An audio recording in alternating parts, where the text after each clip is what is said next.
What's going on, my fellow rock and rollers? Don't forget to hit the bell notification icon to be notified every time I put out a new video on my channel. Make sure you guys also sign up for my email list in the description box below. You'll get my customized playlist of my favorite 10 stories I've done so far on my channel, so go check it out. Now I have a question for you guys. Have you ever regretted something in your life, but later realized you wouldn't be where you are without it? Well, that can definitely be said for the industrial band Ministry and their leader Al Jourgensen when it came to the band's debut album, 1983's with Sympathy. Today, we'll talk about why Jourgensen disowned the group's first album.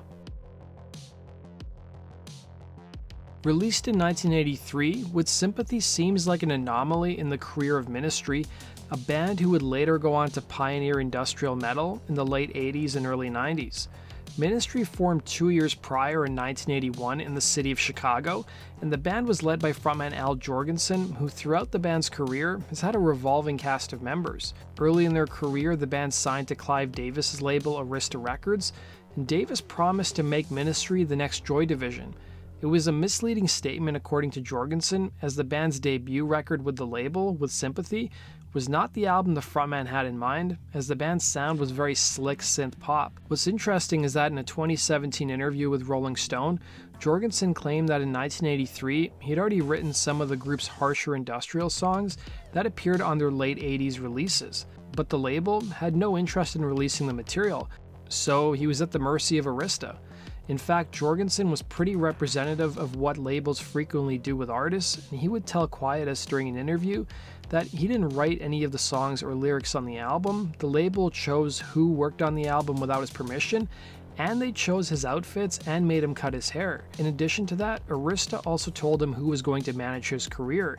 He would recall to the publication, "I was literally a product of the old school star-making machine. It was revolting, disgusting, and it traumatized me for years," he'd remember. There have been, though, some doubts about whether Jourgensen is sincere and honest about his displeasure with Ministry's first album. Robert Roberts, who played in an early lineup of Ministry, spoke on prongs.org and had his own version of events telling the fansite, "I understand that Al in retrospect has said that he was very unhappy with Sympathy and that Arista made him do it. I don't think that was entirely true. Now what is true is that I don't think With Sympathy really captured the band correctly, at least it really didn't sound like we did live. That I'll admit, but to say someone twisted his arm, I don't know. He certainly seemed to be into it at the time, more so than anyone else in fact, he'd say." Another important thing to consider is that if you look at the music Jourgensen wrote prior to With Sympathy and some of the concert set list around this time, then you'd hear that new wave sound. Most notably the band's 1981 debut single, I'm Falling, which was put out on a different record label, along with other songs that have surfaced in recent years including Overkill and Same Old Madness.